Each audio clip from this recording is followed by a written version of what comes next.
दुआ साहब, बिहार में चुनाव हो गया है, बहुमत मिला है एनडीए को, और जो महागठबंधन है उसकी मट्टी पलीत सी हो गई है। जो राहुल गांधी कह रहे थे कि वोट चोर गद्दी छोड़, ये सब आरोप लगा रहे थे कि वहां पे वोट चोरी हो रहा है, पैसे बांटे जा रहे हैं, सब मामले और मुद्दे धराशायी हो गए। और नीतीश कुमार जो है फिर से मुख्यमंत्री बनने जा रहे हैं बिहार के, क्या कहना चाहोगे? बिल्कुल सही कह रहे हैं। सबसे पहले अहरा ग्लोबल के प्रेसिडेंट डॉक्टर दुआ का आपके चैनल के माध्यम से जनता को हार्दिक अभिनंदन, नमस्कार।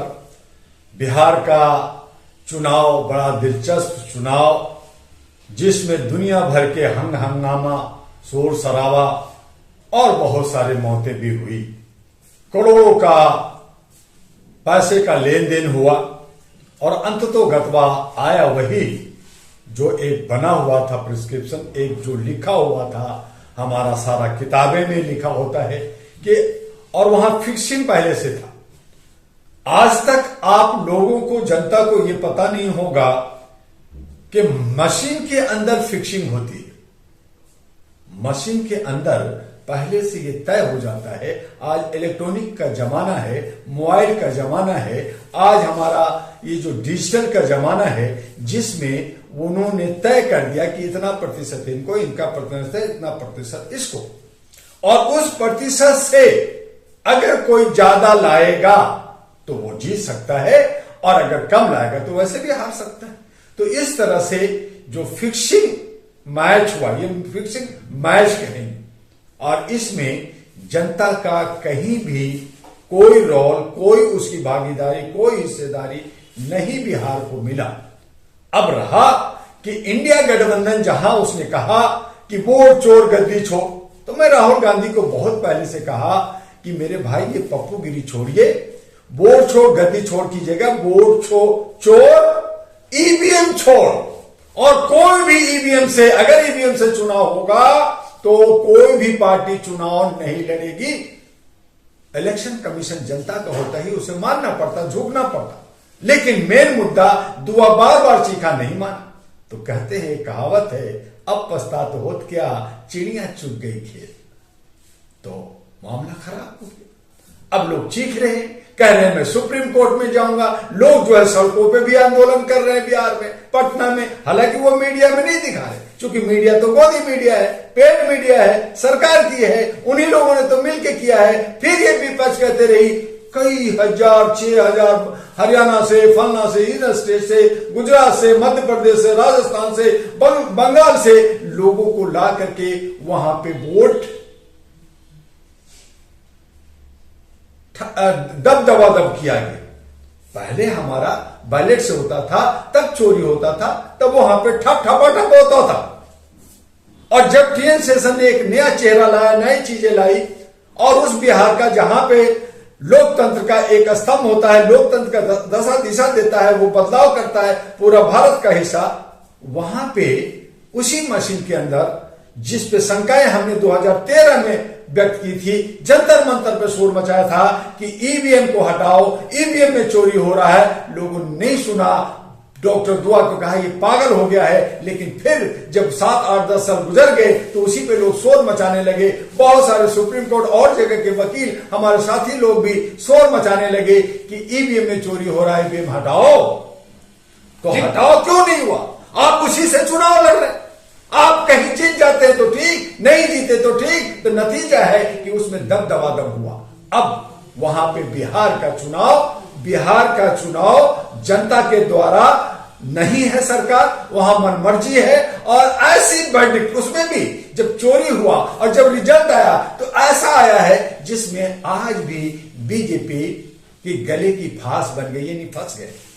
वो चाहते हैं कि नीतीश कुमार मुख्यमंत्री नहीं हो, लेकिन जो आया है रिजल्ट, उसमें नीतीश कुमार को मुख्यमंत्री बनाना ही होगा। रात दिन सुबह शाम ये लोग लड़ रहे हैं, लेकिन बनाना होगा। चूंकि अगर नहीं बनाए तो नीतीश कुमार पलटू राम पलट सकते, पलट गए तो सब कहेंगे ठीक है भैया, हम तो जीरो है, आ जाओ इधर मुख्यमंत्री बन जाओ, चाहे उधर नहीं तो इधर बन जाओ। और सब मिल करके 1, 2, 4 एक आध की फर्क आ रही है तो वो मिला करके हो जाएगा। ये बीजेपी को डर सता रहा है। मोदी जी चुनाव लड़ने गए, चुनाव का प्रचार प्रसार करने गए बिहार में। इस बार उन्होंने कहा कि यहाँ एमवाई का फैसला नहीं चलेगा, मतलब मुस्लिम यादव नहीं चलेगा। उन्होंने गठजोड़ तो था बिहार में राजद का, तोड़ दिया है। वो कह रहे हैं एमवाई मतलब महिला और यंग, महिलाओं ने, नौजवानों ने वोट दिया है बीजेपी को, जेडीयू को। जर्नलिस्ट महोदय, आपकी चैनल से मैं ये कहना चाहता हूं कि देश के प्रधानमंत्री एक संवैधानिक पद पे होते हैं, पूरे भारत की जनता 141 करोड़ का जनप्रतिनिधित्व करते हैं। वो 10-10 हजार रुपया दे करके और आचार संहिता जिस दिन लगती है उस दिन दे करके आप महिलाओं को, आप युवाओं को खरीदोगे। क्या ये आचार संहिता का या चुनाव का व्यवस्था ऐसा ही होगा? आप संवैधानिक पद पे बैठ करके आप गुंडागर्दी, कट्टा और चाकू और वगैरह वगैरह करेंगे, करोड़ों करोड़ रुपया धरना प्रदर्शन और रैलियों में और प्रचार प्रसार में करेंगे। क्या यही लोकतंत्र है? आज करोड़ों रुपया खर्चा हो। और सबसे बड़ी बात तो छोड़िए साहब, अब तो चुनाव का रिजल्ट आ गया। मैं आपसे पूछना चाहता हूं जर्नलिस्ट महोदय कि जब वहां 7 crore 42 lakh vote election commission का कि ये वोट पड़ते, तो 7 करोड़ 45 लाख वोट कैसे पड़ गया? तो 42 लाख से कम हो सकता। भाई कुछ लोग वोट नहीं दिया, कोई नहीं गया, कोई बीमार हो गया, कोई कहीं और चला गया, तो कम हो सकता है, 40 हो सकता है, 30 हो सकता है, 7 करोड़ हो सकता है, लेकिन 42 से 43 नहीं हो सकता। कहां से आया? जब आपने 65 लाख वोट काट दिया और 45 लाख वोट पड़ता है, इसका मतलब है कि ये जो हवाई ऊपर से 10% वोट आप घुसा दिया, तो ये चोरी नहीं है तो क्या है? ये डकैती नहीं है तो क्या है? कांग्रेस खोला कांग्रेस सीधी सी बात। ये क्या किसी को नजर नहीं आ रहा? क्या ये सुप्रीम कोर्ट को नजर नहीं है? क्या ये सब जो है बुद्धिजीवियों को नजर नहीं आ रहा? कांग्रेस तो वैसे भी बिहार में खत्म है, क्योंकि उन्होंने कुछ नहीं, खाली हवाई किए, अपने भाई बहन को उन्होंने प्रचार किए। उनके बहुत बड़ा कुंभा भारत में किसने जाके वहां साथ दिया, किसने काम किया? आज कांग्रेस जो राष्ट्रीय पार्टी है वो जो है क्षेत्रीय पार्टी की हैसियत भी नहीं रख रहा। बिना बैसाखी का, बिना साथ चले आज कांग्रेस आगे नहीं चल रहा। तो कांग्रेस की तो बात खत्म कर दीजिए। जयप्रकाश नारायण ने जब इंदिरा गांधी के वक्त 1983 में ही 82 में कह दिया था, जब संपूर्ण क्रांति की बात आई थी 1977 में, तो उसी वक्त कांग्रेस खत्म हो गया था और लेकिन इंदिरा गांधी की दबदबा था, उसकी वजह से आगे बढ़ा, उनको मौत हुआ और फिर कांग्रेस था। लेकिन आज क्या है? आज पारिवारिक पार्टी बन गया है। आज सोनिया गांधी, राहुल गांधी और प्रियंका गांधी का पार्टी बन गया है। दूसरी की पूछ नहीं है, उसमें आरएसएस की पकड़ है, उसमें सारे लोग उनको घेर रखा है, उनको कोई नहीं है। हाँ बीजेपी, तो बीजेपी एक पार्टी नहीं बनी, 1992 में 2 थी, आज जो है पूरी सत्ता में है। वो इसलिए है कि धार्मिक और जातीय उन्माद करके, और यही जो हम बहुजन हैं, जो मूल निवासी हैं, जो जिनको क्षुद्र कहा गया, जो अल्पसंख्यक हैं, इन तमाम लोगों को कहा मैं तुम्हें हिंदू बनाऊंगा। अब हिंदू का मैं नहीं समझते, नहीं कि मैं फिर गुलाम बन जाऊंगा, मैं फिर काला हो जाऊंगा, वो नहीं समझते, उसमें खुश हैं। लेकिन तो बिहार में इस बार कोई मुद्दा नहीं चला। बेरोजगारी, भुखमरी, गरीबी और ये महिला उत्पीड़न, अत्याचार, वो सारे मुद्दे फेल हो गए और चला तो केवल महिलाओं के लिए 10,000। बिल्कुल सही कहा, मुद्दा वहां नहीं चला। हालांकि कुछ छोटी पार्टियां, जो रिश्तेदार पार्टियां, जैसे प्रशांत किशोर पांडे, स्वराज ने एक मुद्दा लिया था कि वहां के रोजगार मिलनी चाहिए, वहां पे पलायन किए हैं उनको रोकना चाहिए और यहाँ पे इंडस्ट्री वगैरह लगाना चाहिए, मुद्दा था। और छोटी छोटी पार्टियां था। लेकिन जब ग्रुप बन जाता है, जब वोट का दुर्विकरण होता है, यही बीजेपी, यही नीतीश कुमार ने तो शर्म के मारे 4 मुसलमानों को, जो 18%, जिसका 40 एमएलए होना चाहिए था, उन्होंने 4 को दिया, वो भी मुसलमानों के इलाका में मुसलमान के टकरा दिए, जिसकी वजह से वो नहीं दिया। दूसरा कि तेजस्वी मेन जो अगर लीड में जा रहा था, जो आज भी हारने के बाद भी सबसे ज्यादा वोट आरजेडी को मिला, सबसे बड़ा पार्टी वही है अभी बिहार में, लेकिन हार गया सब। वो 1-2%, कोई 500 से, कोई 200 से, कोई 1000 से, कोई 2000 से वोट से जीता। तो वो जो सेटिंग था उसमें हुआ कि मुसलमान जाए तो कहां जाए, दरी बिछाएगा या झंडा लेगा, तो वो बुखर गए और बिखर करके जो ओवैसी 0 हो जाता, वो फिर पे जहां 5 उसको था 5 फिर मिल गया, वहां मुसलमान की टक्कर थी, वो मिल गया। फिर एक मुसलमान जनता दल यू से भी जीता और एक चूंकि अपने बूते पर बहुजन समाज पार्टी का कैंडिडेट जीता और बाकी सारा झोली इनके चले गए। और ये क्यों गए? इसलिए गए कि इसने बहुत चतुराई के साथ एक केमिस्ट्री बनाया कि चिराग पासवान जो दुसाध है, जो दलित है, उसको अपना घटक का हिस्सा बनाया। 29 दिया, उसका 21 आया। उसने जो है मांझी जो चूहा खाने वाला, उसको 6 दिया, उसने 5 ले आया, क्योंकि वो दलित कहां जाते उन्हीं को दिया। फिर उपेंद्र कुशवाहा को 6 दिया, उसमें से 4 आया कि कुशवाहा कम्युनिटी। तो वहां जात और धर्म हावी था, वहां पे कोई मुद्दा कि आज हम बिहारी को और लोग जो औरतें जो भर भर के वोट दिए या नहीं दिए या उनकी चोरी हुई, वो इसलिए कि उनको लगा कि मैं 10,000 रुपये से 5 साल जी लूंगी, बीड़ी पी लूंगी, बच्चे की इलाज करा दूंगी, बच्चे को IAS करा दूंगी। ऐसी सोच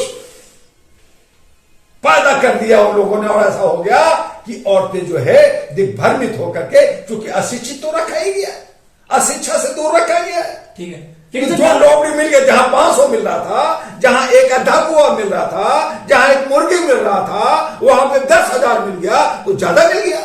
अब उसमें जो है ये सब चोरी, तो ये लोकतंत्र की चोरी है, लोकतंत्र की हत्या है और डकैती कह सकते हैं लोकतंत्र का।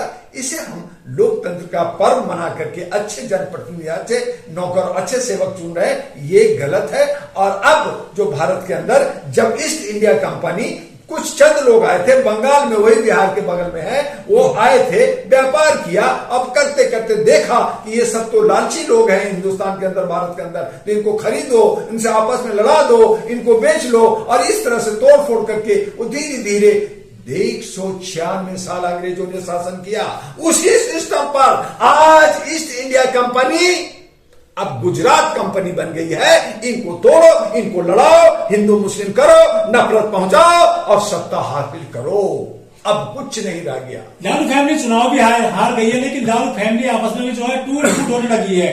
बेटा और उसके जो है बेटी अलग हो गई है। तो ये जो जंगल राज का टैग लगा हुआ था लालू प्रसाद फैमिली, यादव फैमिली पर, तो क्या वो कभी हटेगा? चुनाव में उनका हार ही है। जर्नलिस्ट महोदय, देखिए, एक व्यक्तिगत मामला है, घर की मामला है, हर घर में झगड़ा होता है। उनके घर में भी झगड़ा हुआ, भाई भाई जंगल यादव फैमिली, जंगल राज था। मैं मानता हूं कि कर्पूरी लालू प्रसाद जो है चारा घोटाला की सब की, लेकिन जो सरकार रही नीतीश कुमार की, क्या उनके साथ गठबंधन नहीं रहा? क्या पलटू राम इधर से उधर नहीं रहे? क्या मुख्यमंत्री नहीं थे? क्या डिप्टी CM तेजस्वी को नहीं बनाया गया था? तो सब थे, तो एक ही चट्टे बट्टे लोग। तो जंगल राज में कहीं ये भी थे, वो भी थे, और आज जब बन गया तो क्या आज जंगल राज नहीं होगा? क्या गारंटी है? क्या होगा बिहार का? क्या गारंटी है? कह तो रहे मैं पेरिस बना दूंगा। लालू प्रसाद कहा था मैं बिहार के रोड को हेमा मालिनी का गाल बना दूंगा। अब मोदी जी कह रहे हैं कि मैं बिहार को पेरिस बना दूंगा, मैं इसको बहुत डेवलप कर दूंगा, मैं गुजरात से भी ऊपर ले जाऊंगा। सारी योजना परियोजना गुजरात में है, बिहार को क्या मिलने? तो ये ठग और ये जो हरामखोरी, ये जो रेवड़ी बांटने की चल रही है, इससे बहुत हम लोग दुखी हैं और इसका निंदा करते हैं कि इस तरह के लोकतंत्र में नहीं होना चाहिए जो हुआ है। लेकिन जो बिहार में हुआ है वो बंगाल में भी होगा, वो आसाम में भी होगा, वो हमारा जो है केरला में भी होगा और तमिलनाडु में होगा, और बाद में फिर 1 साल के बाद 27 में उत्तर प्रदेश में भी होगा। जो अखिलेश कह रहे हैं कि वहां नहीं, यहां नहीं होने देंगे, तो अखिलेश भी जाएंगे, समाजवादी पार्टी भी खत्म होगी, उधर ममता भी खत्म होगी, और अंततोगत्वा ये जो साम्राज्य जो है ये जनतंत्र नहीं, लोकतंत्र नहीं, ये तानाशाह का रहेगा और हम सब फिर से गुलाम बन जाएंगे। हम चीखें, चिल्लाएं, टर टर करें। तो आज हम पहले गधा थे, थोड़ा सा कुत्ता हो गए, भौंकने लगे, लेकिन मोहल्ले के कुत्ते हो गए, और वो कुत्ते भी, हम 4 कुत्ते इकट्ठे होकर के शेर का सामना नहीं कर सकते। में के करने लगे,